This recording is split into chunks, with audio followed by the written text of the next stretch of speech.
The phone rang, piercing the otherwise monotonous hum of the 911 dispatch center. Clara Davis adjusted her headset, her fingers instinctively pressing the answer button. She had taken thousands of calls in her career, some routine, some tragic. Most followed the same pattern: an accident, a break-in, a fire. But something about the silence on the other end of this call made her pause. She waited. Faint breathing crackled through the line. It was uneven, shaky. Someone was there, listening, but not speaking. "Hello?" she asked again, her voice calm, measured.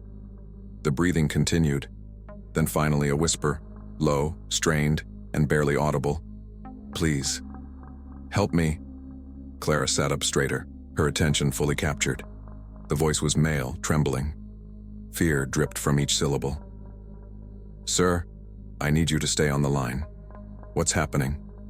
A long pause. Then a harsh inhale, like someone struggling to steady themselves. "She's going to kill me." Clara's stomach tensed. Domestic calls were always unpredictable.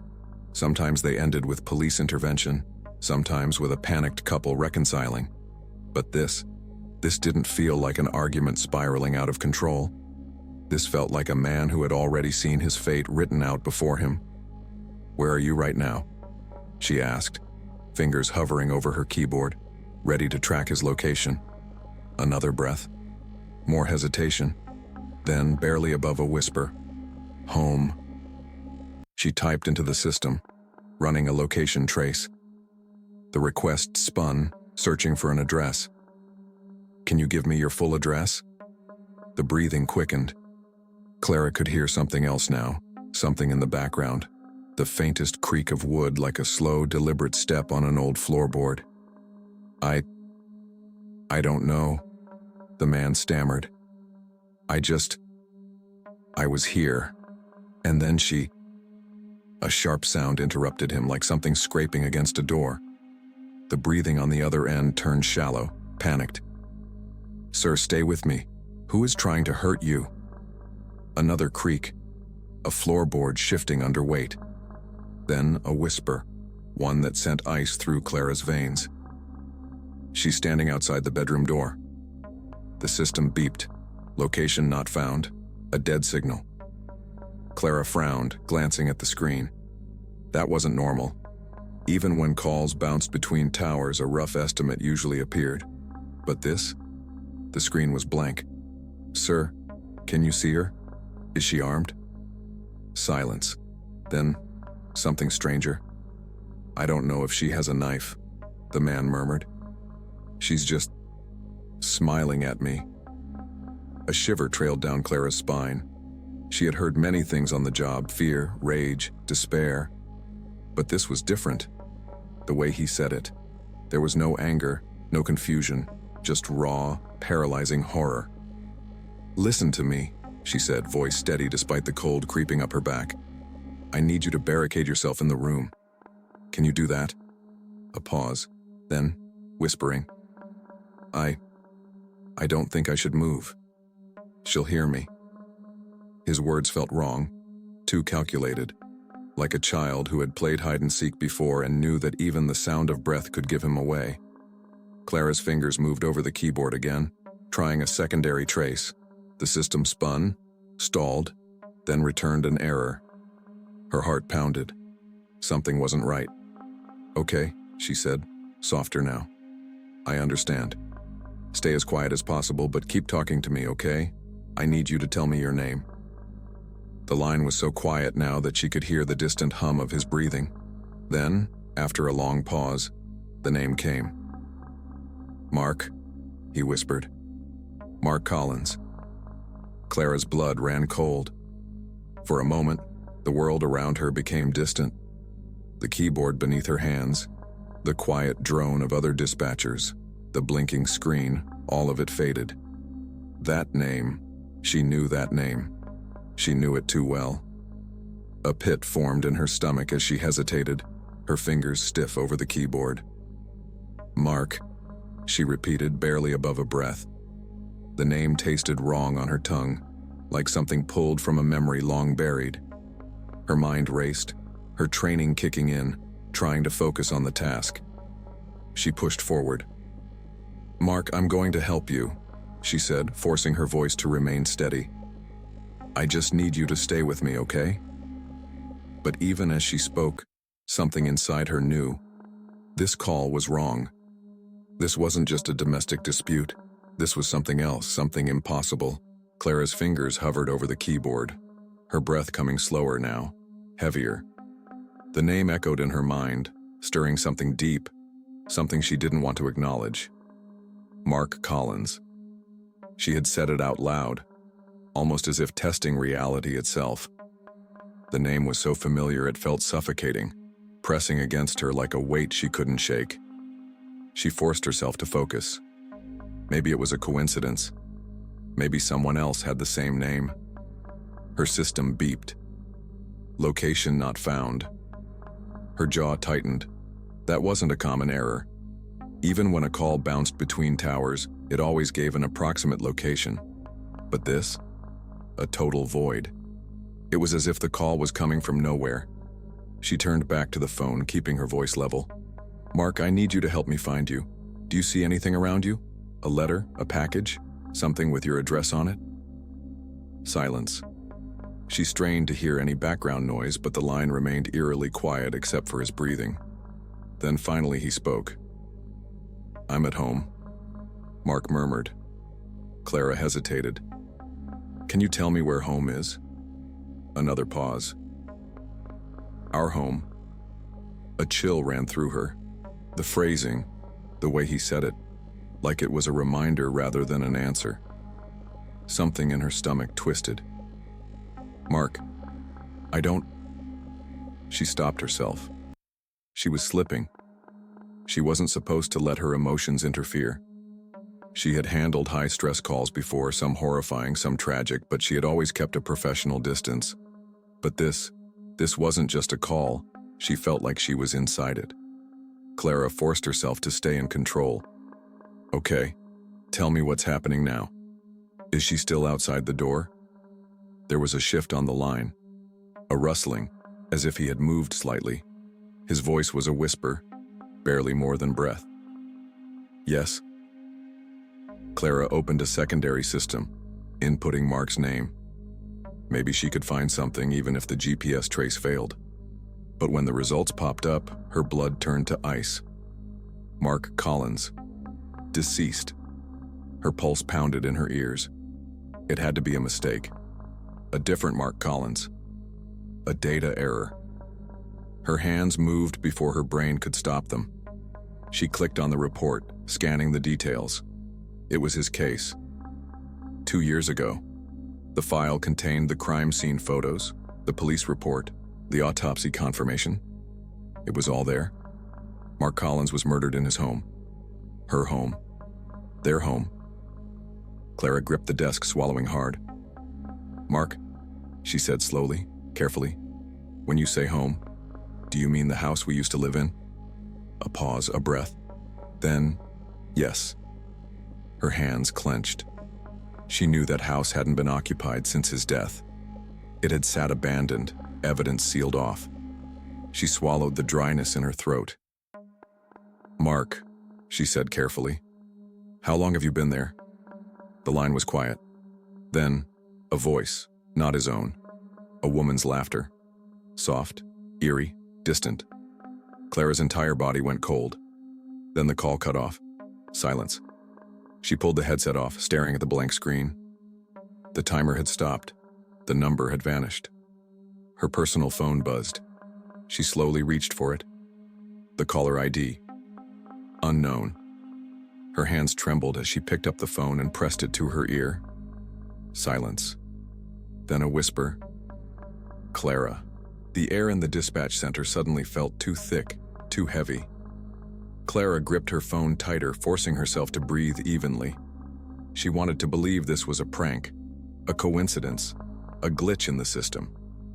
But deep down, she knew better. The voice on the phone whispered again, soft, deliberate.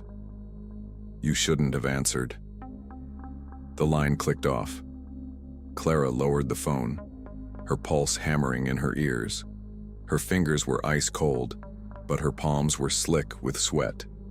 She turned back to her screen, reopening Mark's case file. The 911 call log from the night of his death was still in the report. She hesitated for only a second before pressing play. A recording crackled to life. She expected to hear some other dispatcher's voice, some other call. But then, 911, what's your emergency? Her own voice. Clara's breath caught in her throat. It wasn't possible. She listened, heart thundering in her chest. The voice that responded, Mark's voice, was identical to the one she had just spoken to. Please, help me. Word for word. Exact tone. Same panicked breaths. Clara's vision blurred as the realization set in. The call she had just taken was already recorded. It had happened 2 years ago. She ripped off her headset and stood abruptly, her chair sliding back. The dispatcher next to her, a younger man, looked up with a frown. Clara? You okay? She couldn't answer. Her phone vibrated in her hand again. A text message. No name, no number, just 3 words. Look outside now. Her pulse slammed against her ribs. Slowly, she turned toward the large glass windows that lined the dispatch center, beyond the parking lot, beyond the streetlights buzzing in the cold night air. A figure stood in the darkness, too far to make out details, too still. But something about its posture, the way it faced her directly, motionless, waiting. A new kind of terror crawled up her spine. Then her phone buzzed again. Another text. You see me? She couldn't breathe. Then, a third message. Now I see you. Her screen flickered, the light dimming for a second. Then the figure outside moved. Not walking, not shifting, just glitching. Like a video skipping frames, it was suddenly closer than before. Then again, and again. Clara's stomach dropped. The streetlights flickered. The air inside the dispatch center turned unnaturally silent. She backed away from the window. Then, a final text. It's already inside. Her computer screen went black. And from her headset, from the disconnected call, a faint, familiar whisper. Clara. Then, a woman's laughter.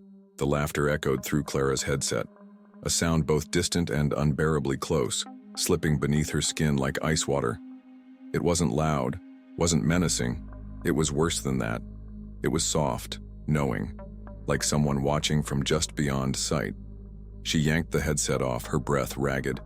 The dispatch center hummed around her, oblivious. The other operators continued their work. The fluorescent lights buzzed above. The quiet beeps of incoming calls filled the space. But something was wrong. Her monitor was black. She pressed a key. Nothing. The system was frozen. Dead. The reflection on the dark screen showed her own face, wide-eyed, paler than it should be. But something else was there too. A shadow behind her, just out of focus, standing far too close. Clara whirled around. Nothing. Just empty office space. The dull hum of machines. She swallowed hard, forcing herself to stay logical. A power surge. A system error. It had to be. She reached for her keyboard again, but her fingers hesitated before touching it. Her phone vibrated. She flinched. The sound was sharp, jarring in the quiet. The screen lit up. Unknown caller. A part of her screamed not to answer, but she did. Silence. Then breathing. Slow, controlled, as if someone was standing just inches from the speaker. Clara. She felt herself lock up. Her grip on the phone tightened. The voice wasn't Mark's this time. It was a woman. Low, sweet, wrong. Her eyes flickered to the glass windows of the dispatch center. The parking lot beyond was empty now. The shadowy figure from before had vanished. A voice slithered through the phone. You should have let the call go unanswered. Clara felt her stomach drop. Who is this? She demanded, trying to keep her voice level. A small, knowing chuckle. You already know. The line cut. Her screen flickered back on. Her heart pounded as the system rebooted, lines of code scrolling too fast, the system running through old logs. And then, the call log opened by itself. Her last received call. Mark Collins. Her own voice played back. 911, what's your emergency? Then Mark's trembling whisper. Please, help me. Clara slammed the monitor off. She couldn't listen to it again. She stood abruptly, pushing back from her desk. The dispatch center suddenly felt too small. The walls, the fluorescent lights, the white noise of voices, it all blurred, like a scene folding in on itself. She needed air. Clara grabbed her phone and left. Outside, the night was too quiet. The city was never silent, not entirely. There were always distant sirens, the hum of streetlights, the occasional passing car. But tonight, the air felt thicker. She exhaled, trying to calm herself. Her own pulse was too loud in her ears. Then she saw it. Across the parking lot near the farthest streetlight, a figure stood motionless. Clara froze. It was too dark to make out a face, but the silhouette was wrong. Tall, thin, the posture stiff, unnatural, like something imitating a human stance but not quite understanding it. Her phone buzzed. She didn't want to look, didn't want to know, but her hand moved anyway. A new message. You see me? Her breath hitched. She looked back up. The figure had moved, not walked, just shifted. 1 second it was near the farthest light. The next it was closer. Not possible. Her phone buzzed again. Now I see you. The streetlight above her flickered, and then something shifted behind her. A breath just at her ear. A woman's whisper. Clara. Clara spun around. Nothing. Only the empty sidewalk, the dim glow of streetlights stretching down the deserted road. But the air was wrong. She couldn't shake the feeling that something was right there, just behind her vision, just out of reach. Her phone rang. Her whole body tensed. She turned it over slowly. Unknown caller. Her breathing came faster now, shallow. A cold sweat broke across her skin. She knew better. She shouldn't answer. But her thumb moved before she could stop it. Click. The call connected. For a moment's silence, then, Clara, you have to run. Her stomach dropped. The voice was Mark's, but his whisper was more frantic now, urgent. She's already inside. The streetlight buzzed louder. Then static. Then, another voice overlapping his. A woman's voice, softer, amused. There's nowhere left to run, Clara. A sharp, metallic noise exploded through the speaker, like a knife scraping across tile. The call cut. A single thought pounded through her skull. She needed to go home. She jumped into her car, gripping the wheel tight enough to hurt. The engine roared to life, and she sped out of the lot, tires screeching against pavement. The road stretched ahead, dark and twisting. The headlights barely cut through the shadows. The GPS on her phone glitched. The map flashed between screens, her location blinking erratically. Then, a new destination appeared. Home. But she hadn't said it. Clara's knuckles turned white on the wheel. This wasn't happening. It couldn't be. The radio crackled.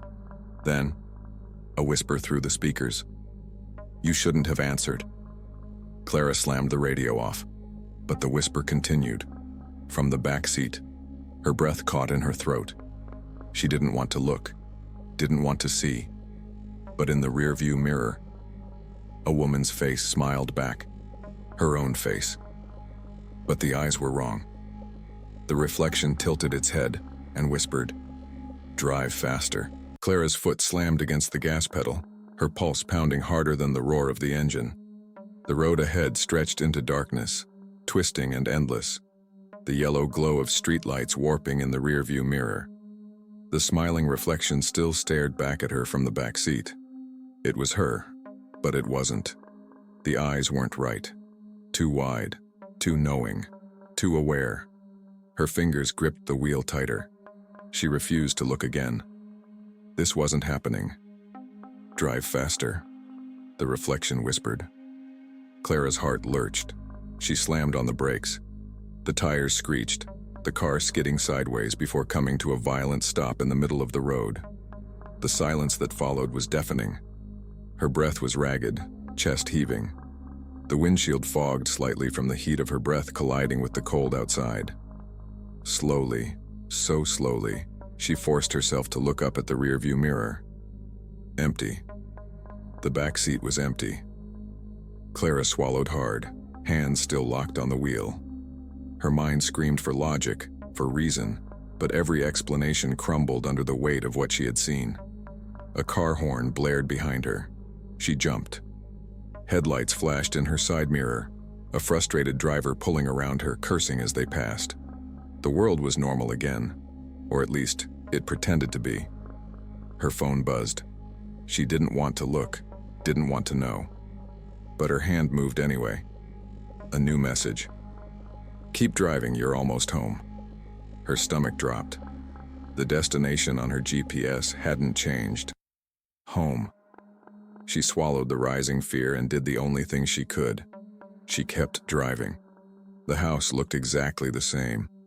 The paint was still chipped along the doorframe. The old porch light flickered just like it always had, dim and unreliable. Even the cracks in the pavement leading up the driveway were unchanged, as if time had refused to move forward. Her grip on the steering wheel tightened. She hadn't set foot here in 2 years. Not since that night. Her phone screen glowed in the darkness beside her. The text messages had vanished. Every single one. The call logs, too. It was as if the entire night had never happened. But she knew. She knew. With a slow, measured breath, she stepped out of the car. The air was too still. Not a single sound, not even the distant hum of the city. It was like stepping into somewhere else, somewhere wrong. The porch creaked beneath her weight. The front door was unlocked. She hadn't touched it yet. Her stomach twisted. Everything in her screamed to turn around, to leave, to never come back. But the house was waiting. And something inside it knew she had arrived. She pushed the door open.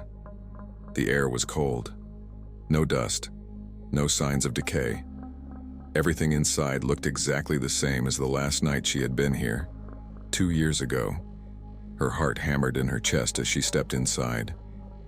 The floorboards groaned softly beneath her feet. In the distance, a faint sound. A phone ringing. Not hers. The landline. The one that shouldn't be connected. The one Mark had used the night he died. She took another step forward. The ringing continued. She knew she shouldn't answer, knew she should turn and run. But her hand moved before she could stop it. She lifted the receiver. The line was filled with static. And then, breathing, slow, uneven, familiar. "Clara," the voice whispered. "Mark." Her stomach twisted into knots. Her fingers tightened around the phone. "Mark?" Her voice cracked, the strength fading from it. A pause. Then, his voice again. Frantic, urgent. "It's happening again, isn't it?" Her blood turned ice cold. Mark sounded like he already knew, like he had been waiting. The static deepened, warping. "She's in the house, Clara." She went rigid. Something shifted in the hallway behind her. A slow, dragging sound. She didn't turn. Couldn't. "Clara." The whisper was right against her ear now. Then, the line went dead. And from the darkened hallway a soft, knowing chuckle.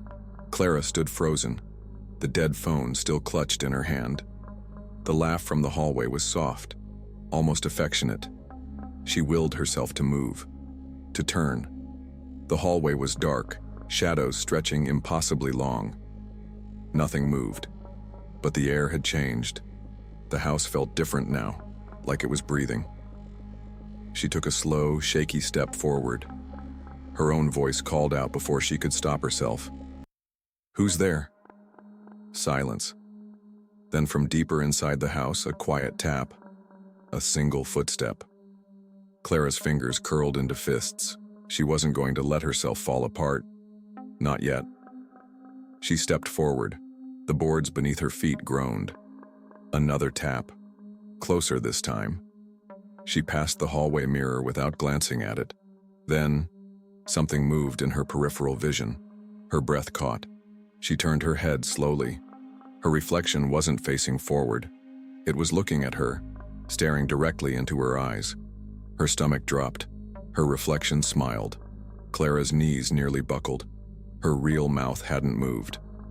The reflection's lips parted slightly, and for the first time, it spoke. "You already know what happened that night." A tremor ran through her. This wasn't possible, this wasn't real. The reflection tilted its head slightly, like studying her. "You're not supposed to remember." A sharp ringing filled her ears. Her head pounded, a deep ache spreading through her skull. Something was wrong. Memories blurred, disjointed. She could see Mark, could hear his voice. But the details, they were shifting. Something was missing. Or worse, something had been changed. She backed away from the mirror, her breath coming fast. The reflection didn't move with her. It just kept smiling. "It's time to wake up, Clara." A hand landed on her shoulder. She screamed, spun. The hallway was empty. But the mirror wasn't. Her reflection was still facing her, still smiling. But now, it was holding a knife. Clara looked down at her own hands. They were empty. Her reflection tilted its head. "Don't you remember?" Then, it stepped out of the glass. Clara's breath caught in her throat as her reflection stepped forward, the glass rippling like water. The impossible version of herself moved freely, separate from her real body. The mirror no longer contained it. Her own face, but not her. The reflection still smiled. Clara's body refused to move. Her instincts screamed to run, to fight, to wake up from whatever nightmare this was. But her feet stayed planted. The reflection lifted the knife in its hand, tilting its head with mock curiosity. "You don't remember, do you?" it asked almost gently. Clara's fingers curled into fists. "I don't know what you are," she forced out, her voice shaking, "but you're not me." The reflection's smile widened. "That's what they all say." The air in the room shifted. The walls warped, like something beneath the surface was pressing outward, trying to break through. Clara took a step back, her mind racing. "What do you mean?" A sudden, violent snap of images flashed through her brain. The living room, a knife in her hand, Mark's eyes wide with horror, blood pooling on the floor, her own voice screaming. Her heart slammed against her ribs. "No," she gasped. "That's not the truth," the reflection whispered, stepping closer. Her own eyes stared into her, hollow and dark. "It's exactly what happened." Clara stumbled back, shaking her head. This was a trick, a hallucination. Mark had been murdered in this house. She hadn't been here. She hadn't killed him, right? She pressed her hands to her temples, trying to force the memories back into order. But they weren't aligning. Something had been changed, or erased. The reflection slowly lifted the bloody knife between them. "You were here that night, Clara." Her legs buckled. She gripped the edge of the hallway table, knocking over a picture frame. The glass shattered. Her reflection didn't flinch, it just watched. "And I never left." The house creaked, like something waking up, like something remembering. Her phone buzzed. Clara jumped, the noise slicing through her panic. Her hands shook as she pulled it out of her pocket. A new message. "Go to the basement." She swallowed hard, pulse thundering. Her reflection grinned. "Time to finish what you started." The basement door stood slightly open. A thin strip of darkness stretched along the floor as if the house itself was breathing. Clara's hands trembled as she gripped the doorknob. She didn't want to go down there, didn't want to see. But the text message still burned on her screen, the words etched into her mind. She had to know. The stairs creaked beneath her weight as she descended. The air was thick, damp, the scent of dust and something older, rotten. The darkness swallowed the light behind her. Her phone screen flickered. Another message appeared. "It's waiting for you." Her stomach clenched. What was? The dim, single light bulb overhead buzzed as she reached the bottom. The basement looked the same. Old boxes stacked along the walls, a rusted shelf leaning against the concrete, and then a figure sitting in the farthest corner. Clara's breath caught. At first, it looked like a man, slumped over, still, but as her eyes adjusted, she realized it wasn't a man. It was her, a second Clara. Knees pulled to her chest, arms wrapped around herself, head tilted just slightly too far. The air felt wrong. Clara staggered back. The figure in the corner lifted its head. Slowly, its face was hers, but its eyes were gone. Empty sockets stared back. "It's your turn now." The voice rasped, a voice that was hers, but not hers. Her lungs seized. The room shook. The basement walls warped and stretched, like the house itself was shifting. The second Clara rose to her feet. Movements jerky. Wrong. "It's always your turn." Her phone screen glitched. More texts flooded in, rapid, unreadable. The world began to unravel. Clara screamed. The basement light burst. Darkness swallowed her whole. A phone rang. Clara's eyes fluttered open. Her head throbbed. She was somewhere else, somewhere too familiar. The 911 dispatch center. She blinked. The monitors around her glowed softly. The steady hum of machines. The quiet murmur of voices. It was like she had never left. Her fingers trembled as she touched the desk. Everything felt real. Had she imagined all of it? A dream? A hallucination? She looked at the screen. A new call was coming in. She hesitated, stomach twisting into knots. The line buzzed. The call connected. She brought the headset to her ear, slowly. 911, what's your emergency? Silence. Then, a breath. Familiar, shaky. Please, help me. Her blood ran cold. It was Mark. Again. The same call. The same words. Her lungs locked. Her screen glitched. The call timer reset. Like it was starting over. Like it had never ended. The lights flickered overhead. From the glass reflection of her monitor, she saw it. A woman standing behind her, smiling. Clara whirled around. Nothing. Her headset crackled. A familiar voice whispered into her ear. "You were the first, but not the last." The phone line cut. The world went black. And somewhere, in another dispatch center, another operator picked up a call. 911, what's your emergency? A man's voice whispered. Please, help me. And the cycle began again.